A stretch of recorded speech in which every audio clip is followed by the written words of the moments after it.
ಪತಿಯ ಪಾದಕ್ಕೆರಗಿ ವರದ ಗಣಪತಿಗೆ ವಂದನೆಯ ಮಾಡಿ ಹರನರಸಿ ಮಂಗಳ ಗೌರಿ ದೇವಿ ಕಥೆಯ ನೊರೆವೆ ಬಲ್ಲಂತ ಸಜ್ಜನರು ಕೇಳಿ ಕೌರವೇಶ್ವರನು ಕುಟಿಲದಿಂ ಜೂಜನಾಡಿ ಪುರವ ಬಿಟ್ಟೊರಡಿಸಿದರೆ ಪಾಂಡವರು ಅಡವಿಲಿ ವನವಾಸವನಾಚರಿಸುತ್ತ ದಿನವ ಕಳೆಯುತ್ತಿದ್ದರು ಹರಿಯ ಧ್ಯಾನದಿಂದ.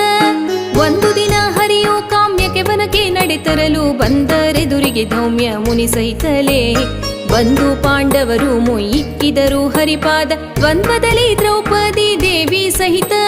ನಾರಾಯಣ ತಾನು ನಗು ನಗುತ್ತ ದ್ರೌಪದಿಗೆ ಹೇಳಿದನು ಪೂರ್ವ ಜನ್ಮದ ಕರ್ಮವ ಮಾಡಿ ಅನುಭವಿಸಿದಲ್ಲದೆ ಬಿಡದು ಚಿಂತಿಸಬೇಡ